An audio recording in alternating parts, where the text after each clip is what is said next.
안녕하세요. 존청입니다. 이번 시간은 Employee Retention Credit에 대해서 구체적으로 좀 더 살펴보겠습니다. 작년 말 통과된 2차 경기 부양안의 내용으로 포함된 사항으로서 기존 CARES Act에도 있었던 제도의 개정이라고 할 수 있는데요. 주목할 만한 개선 사항들, 또 그로부터 기업 등 비즈니스 오너들이 누릴 수 있는 혜택의 금액이 굉장히 커졌다는 점들이 있다 보니 영상을 보시는 분들께서 반드시 확인해야 될 사항이라고 생각합니다. 간단하게는 종업원 1인당 최대 19,000불까지를 정부가 회사에게 현금으로 보조해주는 제도라고 보면 되겠는데요. 다만 계산의 방식이 많이 기술적이고 복잡해질 수 있다 보니까 이 내용에 대해서는 지금 영상을 보는 이 비즈니스 오너들께서 직접 진행한다기보다는 이 Employee Retention Credit, ERC라고 하는 제도에 대한 용어를 기억하고요. 나중에 본인 비즈니스를 도와주는 변호사, 회계사 등 전문가들과 상의해서 진행하는 것을 권해드립니다. 이렇게 얘기하는 이유는 룰을 어떻게 적용하느냐에 따라 특히 뒤에 더 설명을 드리겠지만 PPP와 같이 진행하는 업체들의 경우는 어떻게 이 두 가지를 적용하는지에 따라 회사가 누릴 수 있는 혜택의 그 규모도 굉장히 큰 차이가 있을 것으로 보이기 때문입니다. 따라서 직접 하는 것보다는 이 두 가지 제도를 잘 이해하는 전문가와 현재 기업의 고용, 급여 지급 이런 상황에 따라서 맞게 시뮬레이션을 진행해서 가장 큰 혜택을 가져다 주는 그런 구조를 찾는 것이 바람직할 것으로 보입니다. 서문이 길었는데요. 그럼 바로 시작해 보겠습니다.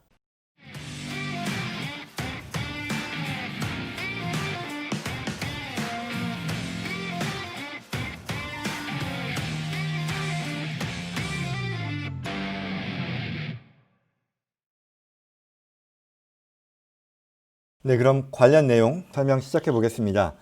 ERC 제도에 대한 설명이고요. 먼저 요약을 하면은요. 종업원 1인당 최대 14,000불의 혜택이라고 되어 있는데 사실 정확하게는 14,000불이 아니고요. 19,000입니다. 19,000불까지의 혜택이라고 보면 됩니다. 2020년도에 대해서 5,000불 그리고 2021년도에는 14,000불이 추가될 수 있습니다. 그리고 이건 자격을 갖춘 고용주가 자격을 갖춘 종업원을 고용함으로 인해 정부가 주어지는 혜택이고 고용주에게 제공되는 혜택입니다. 현금 혜택이고요. 그리고 또한 PPP보다 더 좋은 또는 PPP와 같이 누릴 수 있는 굉장히 큰 혜택이라는 점 서두에 다시 한번 말씀드립니다. 그러면 구체적으로요. 살펴보면 2020년도 3월 달에 통과됐던 CARES Act에도 이 ERC의 내용이 있었던 거고요. 그 내용부터 한번 살펴볼 필요가 있을 것 같아요. 그래서 그 내용은요. 자격을 갖춘 고용주가 자격을 갖춘 종업원에게 지급하는 급여가 있는데 첫 10,000불까지에 대해서는 그중 50%를 정부로부터 현금 보조를 받는다라는 게 ERC의 기본 내용이었었고요.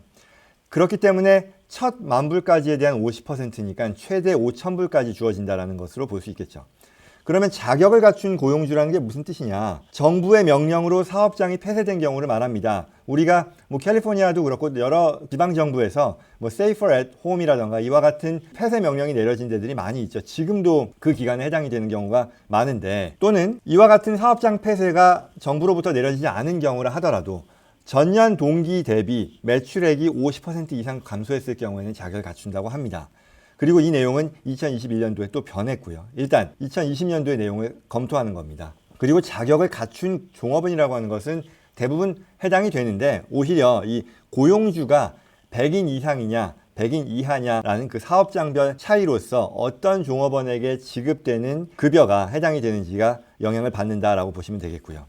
그리고 중요한 것은요. CARES Act에서의 ERC는 PPP와 같이 진행하는 것이 불가했습니다. 말하자면 PPP를 신청해서 혜택을 보고 있는 업체라면 ERC는 누릴 수 있는 자격을 갖지 못한다는 그런 내용이었던 거죠. 그래서 ERC를 누릴 경우에는 3월 12일 2020년부터 2020년 말까지 지급된 급여가 이와 같은 ERC의 혜택을 누릴 수 있는 그런 대상이 되는 그런 급여였었고요. 그리고 앞서 말씀드린 대로 최대 혜택은 종업원 1인당 5,000불까지 주어지는 것이었습니다. 자, 그러던 것이요. 이제 2020년 말이었죠. 새롭게 경기부양안 2차 경기부양안이 통과가 됐고 거기 들어간 ERC의 개정 내용으로서 3월 12일 2020년부터 개시된다는 건 마찬가지고요. 그런데 이제 이 만기가 6월 30일 2021년의 1, 4분기와 2, 4분기를 확대해서 적용할 수 있게 됐다는 거죠. 그래서 그 기간 동안에 지급된 급여가 자격을 갖추는 급여라고 할 수 있고요. 그러면 2020년도에 비즈니스에 대해서는 어떻게 보느냐? 위에 자격과 마찬가지가 여전히 유지가 됩니다. 바꿔 말하면 내가 어떤 사업장을 운영하는 데 있어서 2020년도에 ERC를 누린다고 하면 그때 조건은 똑같이 적용이 된다는 그런 뜻이죠. 즉 자격을 갖춘 고용주가 자격을 갖춘 종업원에게 지급하는 급여 첫 만불에 대해서 50%를 정부로부터 보조받는다라는 그런 내용이었던 거죠. 자, 그러면 이제 2021년에 대해서는요. 어떻게 내용이 바뀌느냐.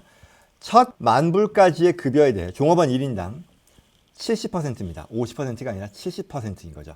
훨씬 더 늘어난 거죠. 그 베네핏이. 그리고 더 나아가서 여기서의 혜택이 더 중요한 것은 분기별로 이 만불을 계산한다는 거죠. 그래서 최대 2개의 분기에 대해 정부로부터 현금 보조를 받는다는 얘기니까 이 말은 어떻게 되느냐. 만불에 대해 7,000불이고 이게 분기당이니까 이건 토탈 14,000불까지 최대 혜택이 주어질 수 있다는 그런 뜻으로 볼 수 있는 거죠. 자격을 갖춘 고용주라는 것은 지난 2020년도와 동일하지만 한 가지 차이가 있습니다. 정부 명령으로 사업장 폐쇄가 된 것은 동일하고요.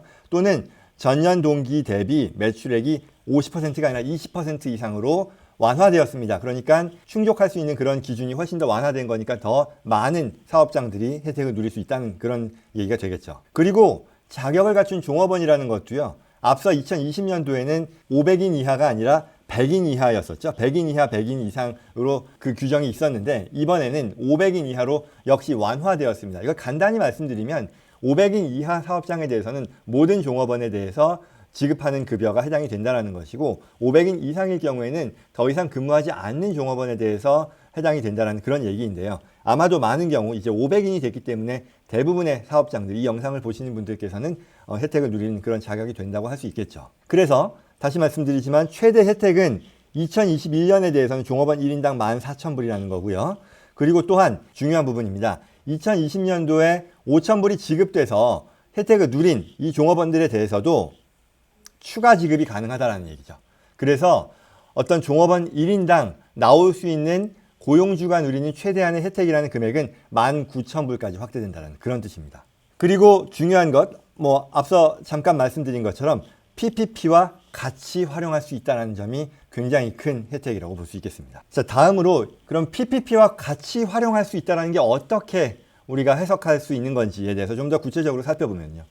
예전에는 PPP를 지원해서 PPP 론을 받은 업체는 ERC를 지원조차 할 수 없는 그런 상황이었었는데 이제는 같이 할 수 있다는 것이고요. 거기 더 나아가서 2020년도에 PPP를 받은 업체들이 만약 ERC를 누릴 수 있는 추가의 급여액이 있다면 이게 의미하는 바가 뭔지는 좀 기술적이기 때문에 이 영상에서는 피하도록 하고요.